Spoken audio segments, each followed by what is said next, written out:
Olá a todos, aqui é o Marcos Nunes, professor do Departamento de Estatística da UFRN, e essa é mais uma aula da disciplina Introdução à Modelagem de Big Data.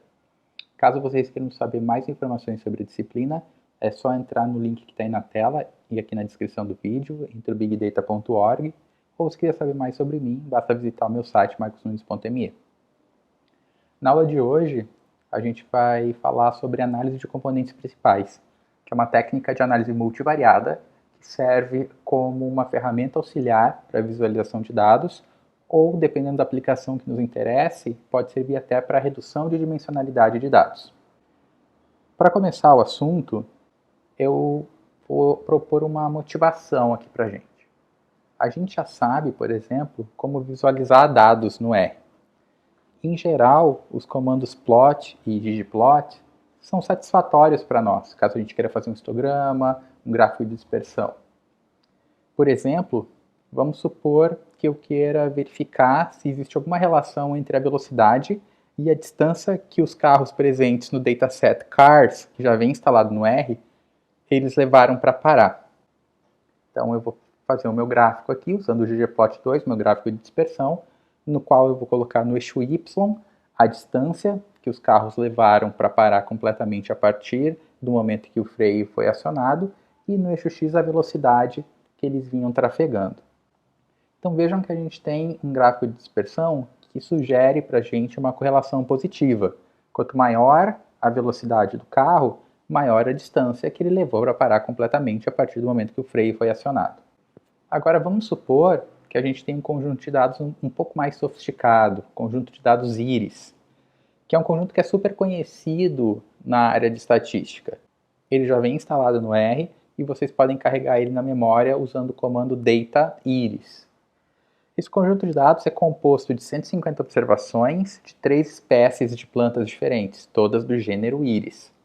E cada sujeito da minha amostra vai ter 4 medidas associadas a ele: o comprimento e a largura da pétala da flor e o comprimento e a largura da sépala da flor, além, lógico, de uma variável categórica indicando qual é a espécie de cada sujeito que eu tenho nesse conjunto de dados. Essas são as flores do gênero íris que a gente vai considerar aqui na nossa análise. Eu posso, por exemplo, começar uma análise exploratória desse conjunto de dados colocando o comprimento e a largura da sépala nos eixos X e Y. E aí o que eu vejo é isso que eu estou apresentando aqui na tela para vocês. Notem que a gente não percebe muita coisa, aparentemente não tem uma relação muito grande entre essas duas variáveis. Eu poderia então ter escolhido as mesmas medidas, o comprimento e a largura, da pétala. E aí que eu tenho um gráfico que tem uma correlação aparentemente muito maior e eu consigo distinguir 2 grupos de observações nesse gráfico de dispersão. Só que percebam que eu tenho 4 variáveis a serem plutadas. Eu tenho a largura e o comprimento da pétala, a largura e o comprimento da sépala. Se eu fosse fazer todos os gráficos 2 a 2, eu ia ter que fazer uma combinação de 4 2 a 2 gráficos, o que ia me dar 6 gráficos. A gente poderia, então, ter feito uma análise exploratória de uma maneira um pouco mais direta, se eu não soubesse exatamente quais são as variáveis mais interessantes. Aqui eu estou usando o pacote DDL e ele vai plotar todas as combinações dos gráficos de dispersão 2 a 2 para as variáveis desse conjunto de dados. Então o que eu tenho é isso que a gente está vendo aqui na tela. Além dos gráficos de dispersão, alguns que a gente já tinha visto, por exemplo, esse que eu estou circulando aqui com o mouse é o do comprimento versus largura da sépala, e esse que eu estou circulando agora é o de comprimento versus largura da pétala. Além disso, tem outros 4 gráficos que a gente não tinha considerado ainda. Na diagonal dessa matriz de gráficos, o que a gente tem é uma estimativa da função densidade de cada uma das variáveis desse conjunto de dados, e na parte superior dessa matriz, o que a gente tem são as correlações entre as variáveis. Então percebam que, por exemplo, quando a gente tem comprimento versus largura da pétala, a correlação está bem alta, 0,96. Quando eu tenho comprimento versus largura da sépala, essa correlação já baixa bastante, ela vai para 0,118 negativo. Essas soluções que eu apresentei aqui, elas funcionam bem para alguns conjuntos de dados. Por exemplo, para o conjunto de dados cars, para o conjunto de dados íris. Mas e se a gente tivesse mais de 4 variáveis para analisar? E se a gente tivesse centenas de variáveis? A gente ia ter que fazer todos os gráficos de dispersão 2 a 2 para encontrar a melhor visualização? Nesse caso, a gente teria um problema. Imaginem a área que a gente vai precisar ter numa tela para plotar centenas ou até milhares de combinações de gráficos de dispersão 2 a 2. Uma solução possível que a gente pode encontrar para fazer essa análise é escolher algumas variáveis para plotar. E aí a gente entra num campo meio subjetivo. Que variáveis eu vou escolher? Quais variáveis são mais importantes? E se elas forem mais importantes, elas são mais importantes de acordo com qual critério? Para isso, para resolver esse tipo de problema, o que a gente vai fazer são projeções dos nossos dados em outras direções e a gente vai visualizar eles a partir dessas projeções. E é aí então que vai entrar a análise de componentes principais. Tem muitas áreas do conhecimento que tem problemas onde muitas variáveis são consideradas simultaneamente. O conjunto de dados íris é um desses casos. Embora 4 variáveis não seja um problema muito complexo no que tange ao número de variáveis, as ideias que a gente vai ver aqui servem muito bem para tamanhos de conjuntos de dados muito maiores, com centenas ou até mesmo milhares de variáveis consideradas simultaneamente. A gente vai encontrar dados assim no mercado financeiro, em genética, em meteorologia, enfim, muitas áreas mesmo. Então, considerando em particular o conjunto de dados íris, vamos supor que a gente consegue representar as medidas de um dos espécimes I de plantas como sendo um vetor de 4 posições, ou seja, um vetor num espaço dimensional de 4 dimensões. Então, o meu vetor xi ele vai ser composto de 4 coordenadas, xi1, xi2 até xi4, que eu posso representar tanto como um vetor linha ou como um vetor coluna. Aqui para a gente, o xi' vai ser considerado como o transposto do vetor xi. A gente pode extrapolar essa ideia do vetor específico do conjunto de dados íris para um sujeito I que tem k medidas, que aí vai ser representado como um vetor no espaço RK, ou seja, nos reais, com k dimensões. E, de novo, ele pode ser representado ou como um vetor linha ou como um vetor coluna. Dessa forma, todos os sujeitos e todas as condições desses sujeitos podem ser representados como uma matriz. Então, se eu tenho n sujeitos num espaço vetorial de k dimensões, eu vou ter uma matriz com n linhas e k colunas. E essa matriz nada mais é do que um vetor de vetores. E assim como o vetor tem o seu transposto, a matriz também vai ter uma transposta. Relembrando então que eu consigo calcular produtos entre duas matrizes, produtos entre matriz e vetor, produto entre vetor e matriz, e que essas medidas todas devem ter dimensões compatíveis. Não é toda multiplicação entre vetores ou toda multiplicação entre matrizes que pode ser resolvida. Esse slide, então, relembra vocês das propriedades de multiplicação entre vetores e entre matrizes. Então, por exemplo, quando eu faço x transposto y, tanto x quanto y, eles têm que ter o mesmo número de dimensões, e no final eu vou ter um escalar, eu vou ter um número de uma dimensão só. Se eu faço x, y transposto, o resultado disso vai ser uma matriz. Assim, cada sujeito nos problemas que a gente vai considerar aqui vai ser entendido como um vetor de k valores, pois a gente considera k condições ou k variáveis para cada sujeito. Então a gente pode entender, pode abstrair cada sujeito como um ponto no espaço euclidiano k-dimensional. Se cada sujeito é um ponto no espaço euclidiano k-dimensional, eu consigo calcular, por exemplo, a distância entre dois sujeitos num espaço vetorial, que é por essa fórmula que vocês já conhecem. Eu posso calcular o comprimento desse sujeito num espaço vetorial. Eu posso ter o espaço linear que é gerado por esse vetor x. Aí eu sei que todo produto de um escalar vezes esse vetor, ele existe e está bem definido para todo real alfa. E o mais importante aqui para o nosso caso é que eu consigo calcular o ângulo entre os vetores x e y. A gente sabe então que o cosseno do ângulo θ entre dois vetores x e y vai ser o produto de x transposto y dividido pelo módulo de x vezes módulo de y. Lembrando que em caso particular, x e y são ortogonais se esse produto entre eles for igual a zero. Essa noção de ângulo é importante para a gente pensar em projeções de vetores em subespaços vetoriais. Então, fixem nessa imagem que a gente está vendo aqui. Eu tenho um vetor x, que delimita o seu subespaço vetorial, e eu tenho um vetor y, que não é um múltiplo de x. Eu vou chamar então de projeção de y, ou eu vou dizer que eu estou projetando y no espaço linear gerado por x, quando eu tiver esse vetor y estrela aqui. Então vejam que esse vetor y estrela, ele é a projeção do vetor y no espaço gerado por x. E essa projeção é o que a gente chama de projeção ortogonal, porque eu tenho aqui então 90 graus sendo formados entre essa linha tracejada e o subespaço gerado por x. Assim, de acordo com a definição daquele slide que a gente viu lá atrás, eu consigo expressar y estrela apenas em função de x e de y.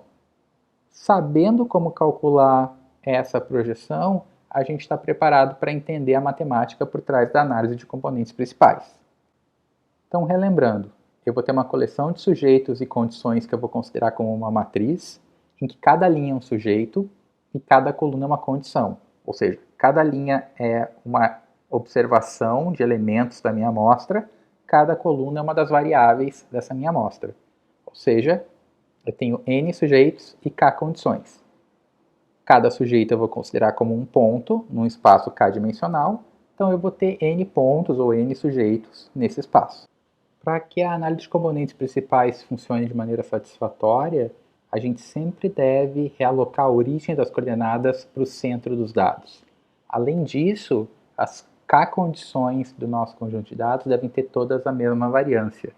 Portanto, antes de fazer qualquer tipo de análise de componentes principais, a primeira coisa que a gente vai fazer é centrar e escalar os nossos dados. Com os dados centrados e escalados, a gente vai determinar um conjunto de k-direções ortogonais ordenadas em termos da variabilidade dos dados. Ou seja, o que a gente vai estar fazendo é uma rotação dos dados originais num novo sistema de coordenadas. Porque aí eu vou procurar a melhor maneira de visualizar os dados de acordo com a variabilidade das minhas variáveis. Ou seja, eu não vou ter aquela subjetividade de escolher um par de variáveis que seja o melhor para mim, dadas as condições do meu conjunto de dados. Ou seja, o que a gente vai fazer aqui é usar a ACP para encontrar as direções com maior variabilidade dentro do conjunto de dados que a gente está analisando. Assim, quando os dados são projetados nessas direções, a gente vai ter uma reconstrução dos perfis dos nossos sujeitos em um espaço de menor dimensão. Então, um problema como esse do íris, que tem 4 dimensões, que é algo que a gente não consegue visualizar no espaço tridimensional no qual a gente vive, ele fica muito mais simplificado porque a gente consegue fazer combinações das 4 variáveis que tem no conjunto de dados e colocar isso num espaço de dimensão menor. Mas como é que eu vou encontrar essas direções? Então, em primeiro lugar, eu vou encontrar um vetor V1 que indique qual é a direção de maior variabilidade dos meus dados. A partir disso, eu vou encontrar uma segunda direção que é ortogonal à primeira, e para essa segunda direção eu vou encontrar para onde ela está apontando e que ela também tem variabilidade máxima. E assim sucessivamente. Então o que eu estou aplicando aqui nada mais é do que a ideia daquele processo de ortogonalização de Gram-Schmidt, que vocês viram lá em álgebra linear, mas para um conceito em que a gente está levando em conta a variabilidade dos nossos dados. Então eu quero sempre encontrar as direções de maior variabilidade.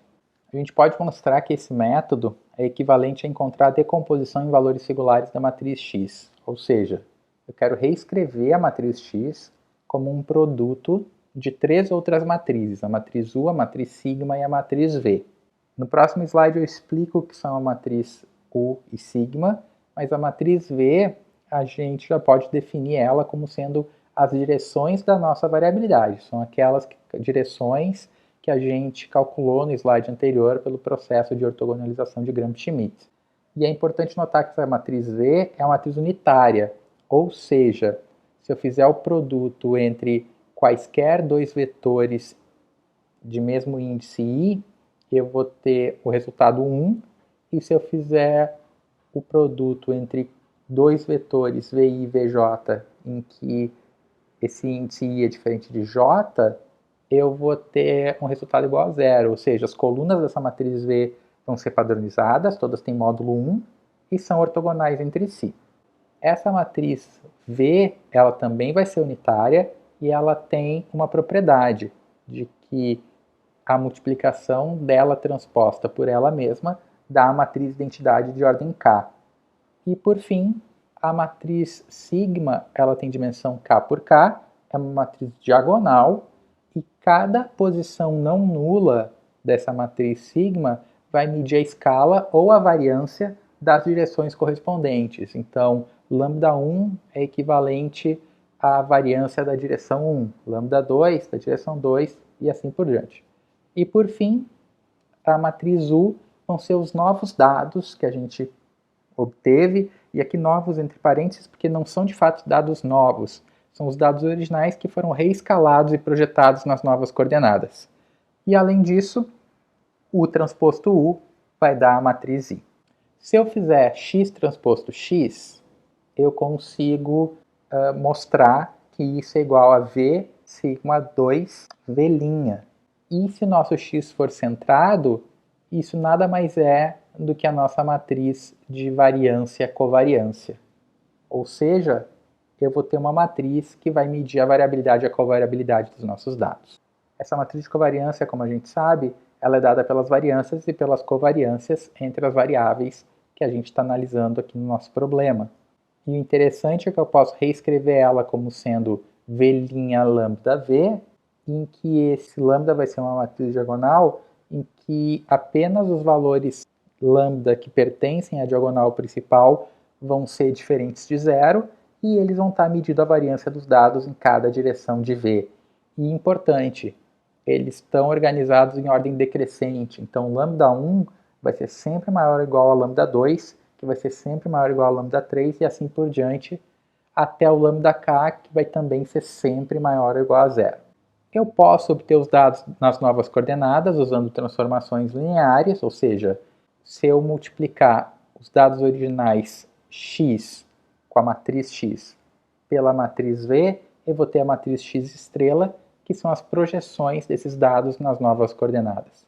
Ou seja, para cada sujeito I sob alguma condição J, eu consigo encontrar exatamente qual é a projeção desse sujeito no novo sistema de coordenadas. Em particular, as matrizes V e lambda são matrizes especiais. A matriz V, que é formada por aqueles vetores V1, V2, Vk, são os autovetores da matriz de covariância.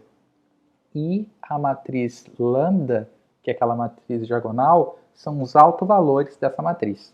Com isso, obtidas as direções principais da variabilidade dos nossos dados, a gente tem algumas opções do que a gente pode fazer com a análise de componentes principais. A gente pode reduzir a dimensionalidade dos dados, ou seja, eu posso projetar eles num espaço de dimensão menor para melhorar a visualização.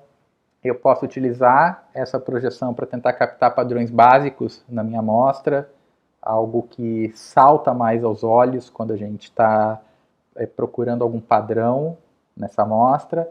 Eu posso usar isso para limpar ruído dos meus dados e eu posso comprimir informação. Para que eu tenha uma boa redução de dados, ou seja, para que eu consiga reduzir o tamanho desses dados, mas ainda assim eles sejam informativos, eu tenho que manter uma certa variabilidade útil dentre as componentes que eu for selecionar. Tem diversas maneiras de escolher as componentes importantes, aqui eu vou mostrar 5 delas para vocês, mas eu já adianto. A primeira delas é a que normalmente é a mais utilizada. Então, a primeira das maneiras da gente escolher o número de componentes principais que a gente vai usar é considerar a proporção da variabilidade explicada e manter um número de direções que são necessárias para explicar essa proporção. Então, por exemplo, eu vou querer fazer a minha análise de componentes principais e vou dizer, eu vou manter 80% da variabilidade dos meus dados originais, ou seja, eu vou fazer a minha análise de componentes principais e vou manter tantas componentes forem necessárias para poder ter pelo menos essa proporção de variabilidade. O cálculo para isso é bem simples.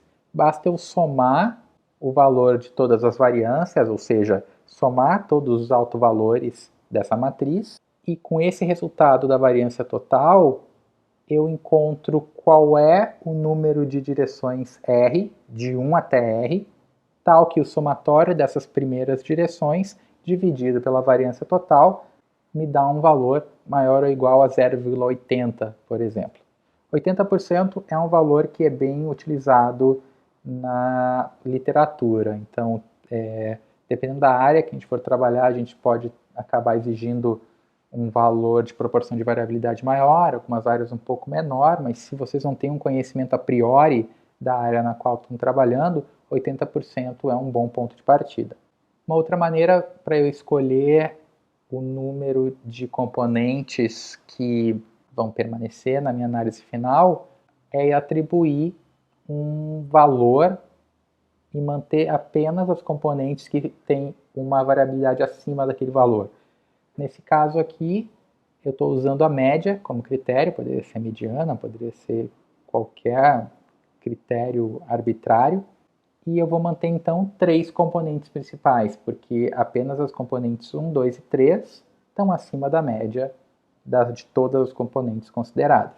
Outro critério é usar um cutoff a partir de uma área plana do gráfico, então percebam que o gráfico dos autovalores vem caindo, mas ele chega num ponto que ele estabiliza. Lógico, ele continua caindo por definição, a gente sabe que esse decrescimento dos autovalores é monótono, mas a partir ali do quarto alto valor, ele estabiliza. Então, eu posso, por exemplo, escolher 4 autovalores para minha análise de componentes principais.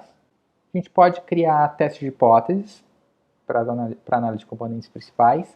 Nesse caso aqui, a minha hipótese nula é que a partir de um certo valor, lambda k menos r mais 1 até lambda k, os autovalores são estatisticamente iguais, versus a alternativa de que algum lambda i listado entre esses autovalores é diferente dos demais. Então, algo muito parecido com um teste ANOVA, por exemplo.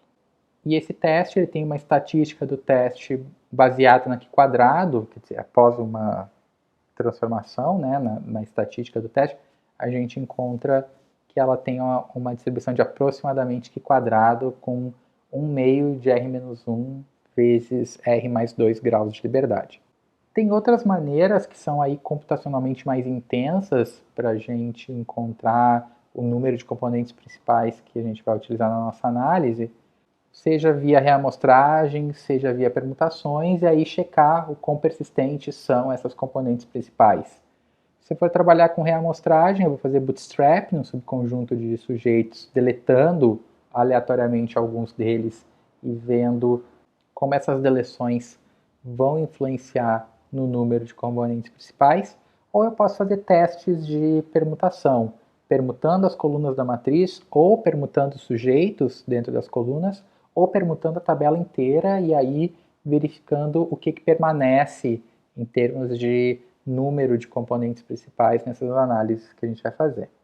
Não importando o método que a gente escolha, selecionar componentes principais vai levar inevitavelmente à perda de informação. E sempre que a gente trabalha com estatística e trabalha com medidas resumo, a gente vai estar perdendo informação. Então, a questão é saber o quanto de informação a gente está sujeito a perder e o quanto a gente está aceitando perder. Porque se eu utilizar o método 1, eu vou ter uma porcentagem fixa da minha variabilidade que é perdida. E eu sei qual é a porcentagem fixa que eu estou perdendo, já que sou eu que estou delimitando quantos por cento de variabilidade eu vou querer que as minhas componentes principais expliquem. Usando os métodos 2, 3 e 4, eu não vou saber exatamente quanto de variabilidade eu estou perdendo. Usando os métodos 1 e 2, eu posso estar perdendo variabilidade informativa. E mesmo que a variabilidade em cada direção seja pequena, a soma de todas elas, se eu tiver muitas direções, cada uma com uma pequena variabilidade, pode acabar sendo grande.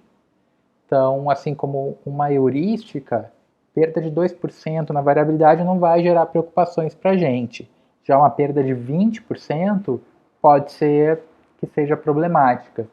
Então, é importante que a gente consiga, dependendo da área na qual a gente trabalhar, que a gente consiga ter noções a respeito disso e saber o que é melhor para cada caso.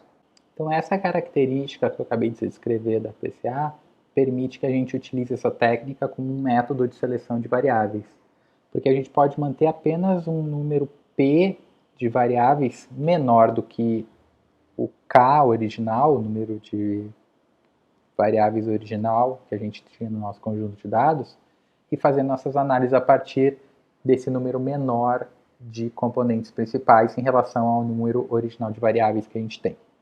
É possível que a gente retorne aos dados originais, pegando os dados transformados e fazendo uma transformação inversa, desde que eu não jogue informação fora nenhuma.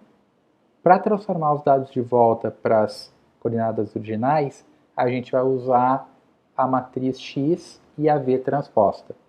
Esse número de componentes principais não tem nenhum significado específico além de algo super genérico do tipo padrões básicos nos nossos dados.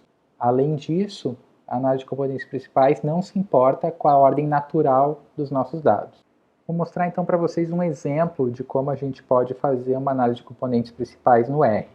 A função principal que a gente vai usar para isso é a função prcomp.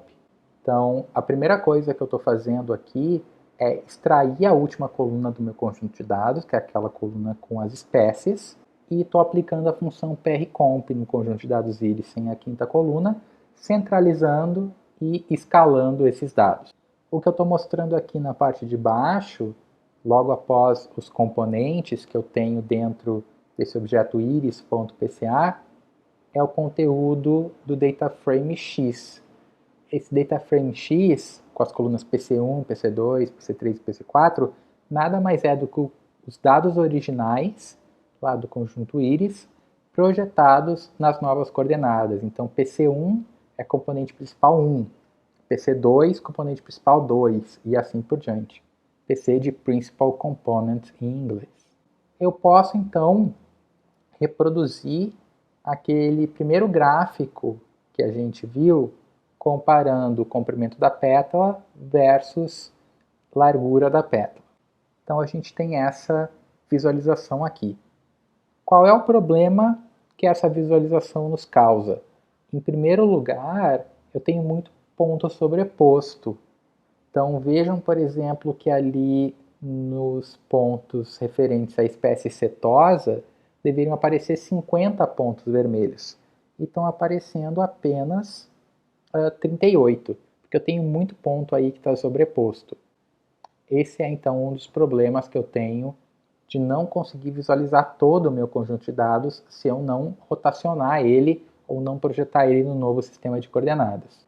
Aqui eu estou vendo um resumo dos resultados que eu obtive com a minha análise de componentes principais, e a parte mais importante que eu tenho aqui é a segunda linha, que é a proporção de variância de cada componente principal, e a terceira linha, que é a proporção acumulada de variância.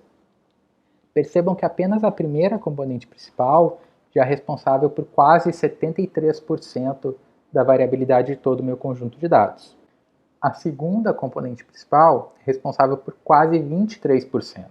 E quando eu junto essas duas componentes principais, o que eu tenho é quase 96% da variabilidade do meu conjunto de dados apenas em duas componentes. Então, num caso como esse, não seria muito errado eu descartar as componentes 3 e 4 para a gente manter apenas duas componentes. Então, eu reduziria um conjunto de dados que está em 4 dimensões para um conjunto de dados em apenas 2 dimensões. Lógico que eu estou perdendo informação, mas quanta informação eu estou perdendo? De acordo com a análise de componentes principais, eu estou perdendo em torno aí de 4% da variabilidade total, o que não é muita coisa.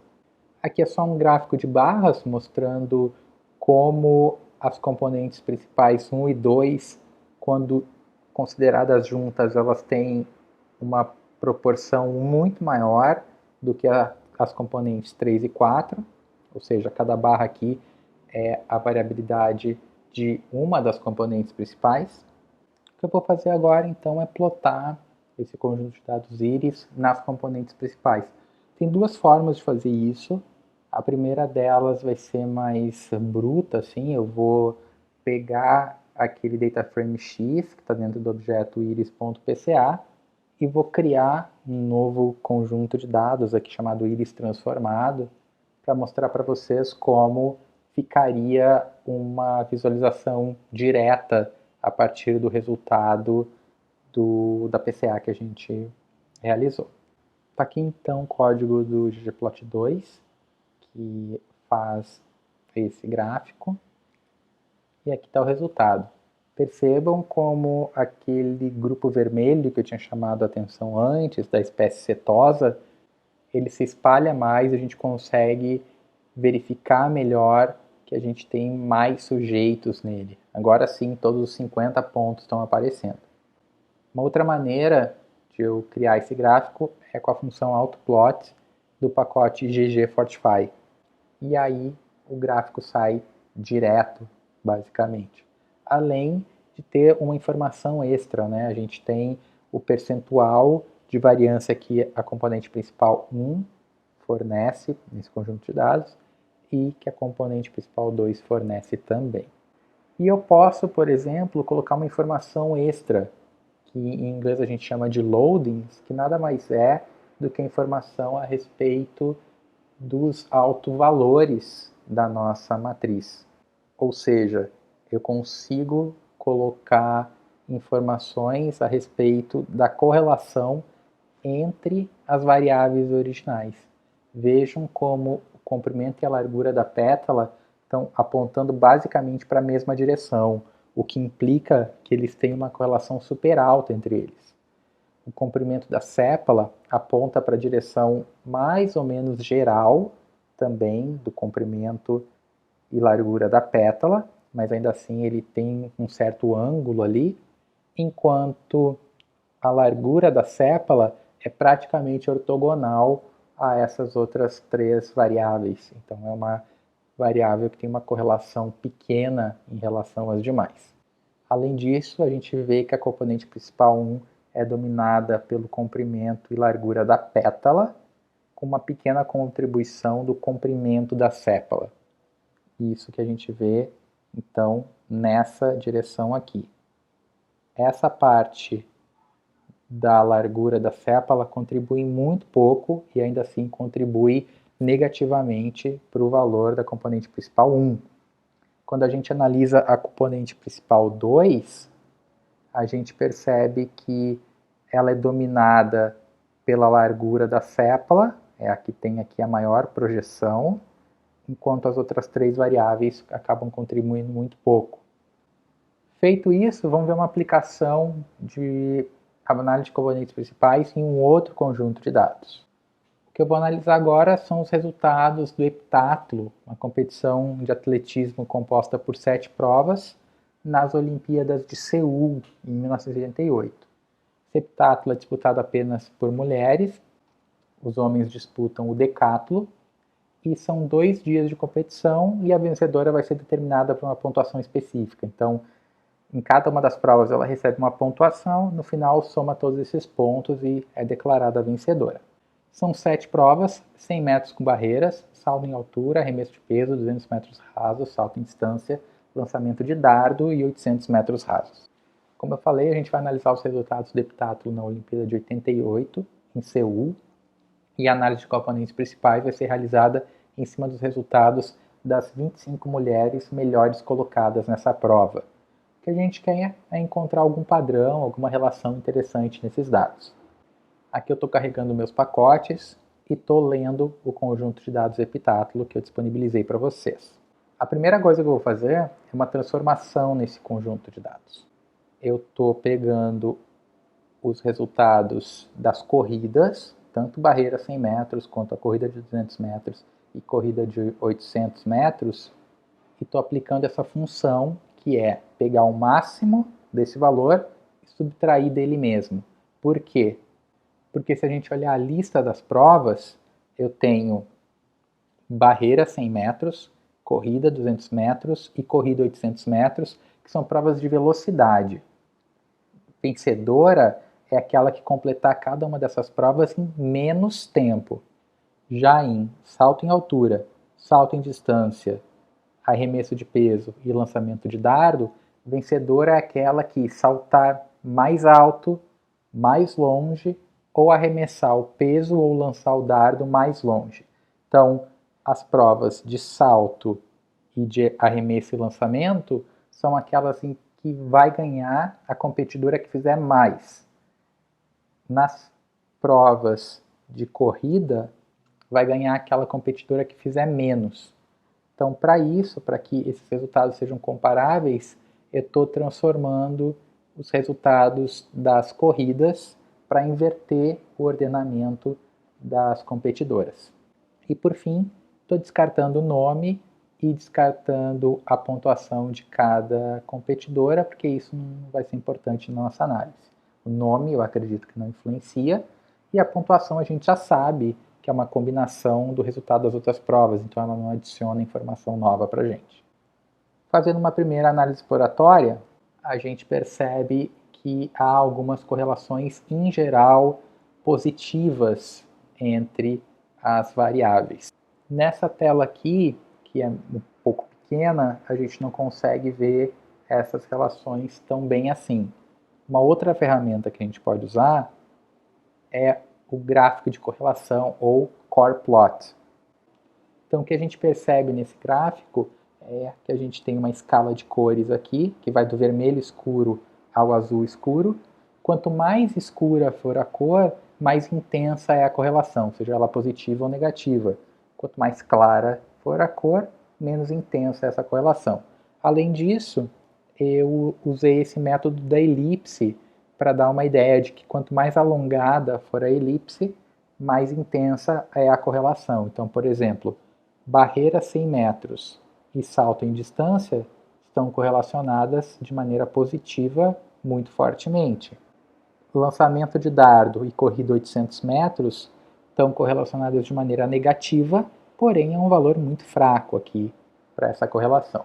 E olhando esse gráfico, a gente consegue realizar análise desse tipo e verificar o que implica e verificar que tipo de prova teoricamente implica no bom resultado em outra prova.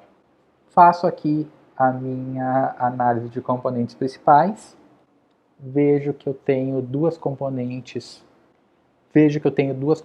que explicam 80% da variabilidade, então a componente principal 1 e 2 juntas explicam, na verdade, quase 81%. Esse gráfico de barras deixa tudo mais claro para a gente. E quando eu faço esse gráfico de correlação na PCA, eu percebo que, exceto pela diagonal principal, ou seja, quando eu estou relacionando a cada componente principal consigo mesma, todas as outras componentes principais vão ter correlação zero, o que indica que elas são independentes. Então, eu tenho ortogonalidade entre todas as componentes principais. Aqui eu faço, então, o nosso gráfico para ver se eu encontro algum tipo de padrão interessante nesses dados. Num primeiro momento, a gente vê que a gente tem uma competidora que está muito distante das demais, a competidora de Papua Nova Guiné. Eu tenho um grupo muito concentrado aqui no meio, com competidoras da Alemanha Oriental, da Rússia, no caso União Soviética, dos Estados Unidos. Eu tenho uma competidora da União Soviética também um pouco mais isolada aqui, um grupo composto por Grã-Bretanha, Holanda e Bélgica, e aqui um grande grupo com as demais. Então eu tenho uma competidora tcheca, uma competidora norte-americana, uma da Coreia, uma da Tailândia, uma brasileira. Ou seja, eu consigo perceber alguma organização, talvez algum padrão nesses dados. Para que a gente tenha certeza disso que está acontecendo, é interessante aplicar técnicas de clusterização que a gente vai ver na nossa próxima aula. Aqui eu vou usar então a função autoplot para gerar uma visualização similar à que a gente viu antes. O que eu vejo é que as provas salto em altura, corrida 800 metros, barreira e salto em distância estão todas congestionadas nessa parte do gráfico aqui, ou seja, todas elas têm uma correlação positiva muito forte entre elas. A corrida 200 metros e o arremesso de peso aparecem apontando para praticamente a mesma direção aqui embaixo, e o lançamento de dardo está sozinho aqui. Com isso, a gente percebe que a primeira componente principal ela é dominada por todas as provas, exceto o lançamento de dardo. O lançamento de dardo acaba contribuindo muito para a segunda componente principal. E além disso, a gente tem provas aqui que dependem muito de velocidade. O salto em altura depende de velocidade, salto em distância depende de velocidade. Enfim, são provas que dependem dessa característica específica. Já arremesso de peso e corrida 200 metros, eu acredito que dependam um pouco mais de resistência física ou força, talvez uma combinação dos dois. Enquanto o lançamento de dardo é algo que é bem diferente das demais. Por fim, eu tenho os exercícios para vocês fazerem agora. As respostas dos exercícios já estão disponíveis. São 10 exercícios para vocês fazerem. As respostas já estão disponíveis e vocês podem ir tentando fazer os exercícios. Se não deu certo, não conseguiu, dá uma checada no código, verifica que na próxima aula a gente conversa a respeito das soluções, certo? Então, era isso que eu tinha para falar sobre análise de componentes principais. Ele é um assunto bastante complexo, então não se preocupem se não ficou extremamente claro todos os detalhes aqui. Vão fazendo exercícios, vão trabalhando em cima, que na próxima aula a gente conversa sobre clusterização e como a análise de componentes principais pode ajudar na hora que a gente vai fazendo uma clusterização nos nossos dados. Até lá!